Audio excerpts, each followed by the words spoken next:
सभी साथियों को नमस्कार, सुप्रभात। उम्मीद करता हूं कि आप स्वस्थ होंगे, सुरक्षित होंगे और अपने मिशन में पूरी ईमानदारी के साथ, पूरी तन्मयता के साथ लगे होंगे। मित्रों, जैसा कि आप सभी को पता है कि कल कैबिनेट की बैठक थी और कैबिनेट की बैठक में जो महत्वपूर्ण कार्य थे उस पर तो कोई निर्णय नहीं लिया गया, लेकिन आप रात दिन पढ़ाई कर रहे हैं तो आपके साथ धोखा ज़रूर हुआ है। वो धोखा क्या है, हम आगे वीडियो में आपको दिखाएंगे। असिस्टेंट प्रोफेसर भर्ती से होंगे बाहर। अब बाहर होंगे कि नहीं होंगे, न्यायालय ने स्टे भी दे दिया है। अब देखिए क्या होता है। और सबसे बड़ा निवेदन है कि हमें आपको एकजुटता दिखानी होगी, एक इंकलाब लाना होगा, अन्यथा की स्थिति में सरकारें अपने मन के मुताबिक करती रहेंगी और हम आप उसके शिकार होते रहेंगे। तो सबसे पहले आज हम बात करते हैं कैबिनेट की बैठक में जो खतरनाक फैसला हुआ है और असिस्टेंट प्रोफेसर भर्ती से कौन से लोग बाहर होने जा रहे हैं। तो इसको आप लोग थोड़ा सा वीडियो को अधिक से अधिक शेयर कर दीजिए ताकि सबको पता चल जाए कि आखिर हमारे साथ कैसे धोखा होता है, हमारे साथ कैसे अन्याय होता है और हम चुपचाप उसको सहन कर लेते हैं। तो आप बने रहिए वीडियो में, वीडियो को शेयर भी करिए मित्रों। तो सबसे पहले हम आप लोगों से बात करेंगे पुनर्मूल्यांकन से चयनित को कैसे दे नियुक्ति जाएंगे सुप्रीम कोर्ट। कहने का मतलब ये है कि अभी हाल ही में असिस्टेंट प्रोफेसर की एक भर्ती हुई थी जिसमें मूल्यांकन कार्य को लेकर के, आपको बता दें कि मूल्यांकन कार्य को लेकर के कुछ विषयों में विसंगतियां पाई गई, तो जिनको न्यायालय में चैलेंज किया गया था और न्यायालय के आदेश पर असिस्टेंट प्रोफेसर में जो 47 विषय थे, 2002 पदों पर भर्ती आई थी, उसमें 5 विषय संस्कृत, अर्थशास्त्र, शारीरिक शिक्षा, गणित और गृह विज्ञान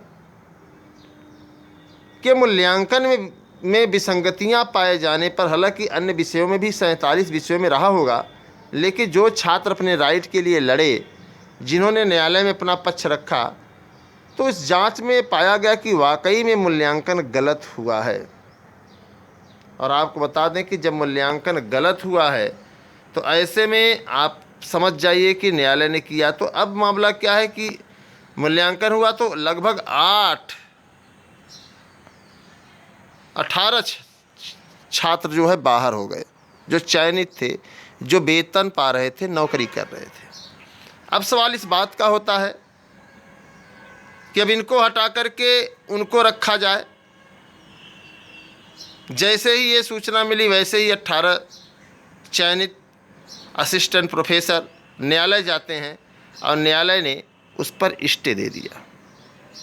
अब सवाल इस बात का है कि एक तरफ आदेश है कि मूल्यांकन सही से करके जो है नियुक्ति की जाए, भर्ती प्रक्रिया को पारदर्शी बनाई जाए, वहीं दूसरी तरफ 18 चयनितों को जो है नियुक्ति दे दी गई। अब सवाल इस बात का है कि नियुक्ति तो दी गई, न्यायालय में गए, उनको स्टे भी मिल गया कि इनको बाहर, 18 लोगों को बाहर न किया जाए। अब सवाल ये उत्पन्न होता है कि न्यायालय एक तरफ कहता है कि इनको बाहर न किया जाए, दूसरी तरफ कहता है कि पुनर्मूल्यांकन करके जो है संशोधित रिजल्ट जारी करके जो है सही से नियुक्ति की जाए। इसी पचेड़े में मामला फंस चुका है। अब क्या होगा, उनको हटाए बिना उनके स्थान पर चयनित कैसे रखें।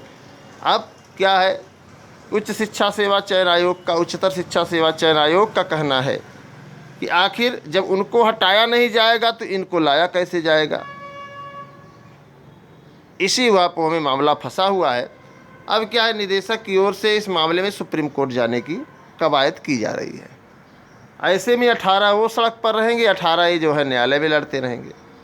अब देखिए क्या होता है।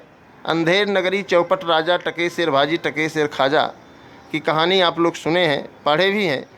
तो इस पर अब कहा क्या जाए, कुछ समझ में नहीं आता है। और ख़ास बात यह है कि न्यायालय ने स्टे दे दिया है, तब लगातार वो 18 लोग बने रहेंगे। ऐसे में आप न्याय की उम्मीद की एक झलक देख सकते हैं कि माननीय न्यायालय ने 69,000 शिक्षक भर्ती में भी यही प्रक्रिया सामने आपको दिखेगी। यह एक लकीर है, यह एक जो आदेश है, इसको लेकर के न्यायालय में लोग जाएंगे। जो आरक्षण जैसे विवाद 6800 सीटों पर या 18,000 सीटों पर ये टीआरई वगैरह 13 तूफान ये सब है, तो सेम यही रूपरेखा वहाँ भी तैयार होगी कि आखिर इनको कैसे अंदर किया जाए। जैसे ही उनको बाहर किया जाएगा, अभी मॉनिटरिंग चल रही है, अंदर बाहर का सिलसिला शुरू होगा, न्यायालय में स्टे लगेगा, 13 तूफान बड़ा बवाल होगा। तो जो भी साथी वहाँ हैं, मैं उनसे कहूँगा कि आप लोग अन्य परीक्षाओं की भी तैयारी करते रहे, बाकी लड़ाई अपनी लड़ते रहिए, इनकलाब तो लाना ही होगा। तो ये सिस्टम की व्यवस्था है। इसी तरीके से 69,000 में आपने देखा कि आपको इस परिस्थिति का सामना करना पड़ेगा और एक लंबा समय लग सकता है। न्यायालय में तारीख पर तारीख का सिलसिला भी बंद नहीं हुआ है। ऐसे हमें आपको समझना है। इस वीडियो के बनाने का सबसे बड़ा यही उद्देश्य था कि आप समझिए कि जैसे ही 69,000 शिक्षक भर्ती की मॉनिटरिंग होगी, तत्काल जिनका जो चयनित हैं वो बाहर होंगे तो न्यायालय जाएंगे और न्यायालय उन्हें स्टे देगा। अब बस यूँ ही ये सिलसिला चलता रहेगा सुप्रीम कोर्ट तक। तो इसको आपको समझने की ज़रूरत है। ऐसे नहीं समझ पाए तो भैया हम क्या बताएं, बाकी आप सब समझदार हैं। आगे हम बात करेंगे जो फैसला लिया गया जिससे कि नहीं लेना चाहिए था।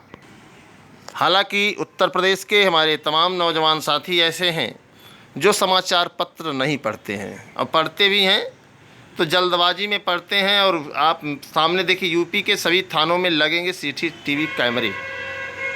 ये अच्छी पहल है कि कैमरे लग जाएं, लेकिन कुछ कैमरे के लगने का क्या औचित्य है? यही होगा कि भ्रष्टाचार ना हो। जब टेबल के नीचे से सप्लाई होती है तो चाहे CCTV कैमरा लगा दीजिए आप, चाहे वहाँ पर जो है CBI लगा दीजिए। तो ये सिर्फ और सिर्फ जनता को दिखाने के लिए है। आप ऐसे समझिए। लेकिन जो फैसले हुए हैं उस फैसले पर हम थोड़ा सा, जिससे छात्रों का अहित होगा, उस पर थोड़ा सा हम प्रकाश डालेंगे। और उस पर प्रकाश इसलिए डालेंगे कि आप लोग उसको देखिए और समझिए। ये फैसले भी हुए, देखिए हीरो मोटर्स के लिए ज़मीन पट्टे का 30 साल का हुआ नवीनीकरण हो गया है, अच्छी बात है। उन सभी चीज़ों में बहुत ज़्यादा जोर हमको नहीं देना है।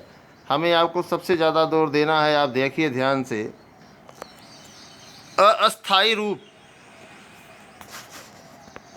आप इसको समझिए कि अस्थायी रूप क्या है।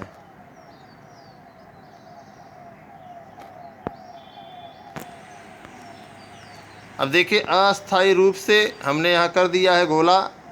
आप इसको समझिए कि अस्थायी रूप से पूरा देखिए क्या चल रहा है कि अस्थायी रूप से मानदेय पर नियुक्त संस्कृत शिक्षकों को मिलेंगे 2 साल सेवा विस्तार। अब आप समझिए कि आपको 2 साल सेवा विस्तार मिलेगा। अब 2 साल सेवा विस्तार आप लोग समझ गए होंगे, इससे ज़्यादा तो मुझे नहीं लगता कि आप ना समझ पाए हों। ये जो 2 साल का सेवा विस्तार है, इसे हमें आपको समझने की ज़रूरत है। और इसे हम आप नहीं समझेंगे तो निश्चित तौर पर 2 साल का जो सेवा विस्तार है वो कर दिया जाएगा। और जो लगातार रात दिन मेहनत करने वाले हमारे साथी हैं, जिनको एक उम्मीद है कि हम रोज़गार पाएंगे, मेहनत करेंगे, पढ़ेंगे, कोचिंग संचालकों को मोटी फीस दे रहे हैं, तो इनके साथ एक बड़ा धोखा होने जा रहा है। अब 2 साल तक तो समझिए कि संस्कृत विद्यालयों में अस्थायी रूप से जो नियुक्त हैं, अब उनको नौकरी नहीं मिलेगी। क्योंकि जो नियुक्त हैं तो भाई नियुक्त हैं। अब आप इसको ध्यान से देख लीजिए।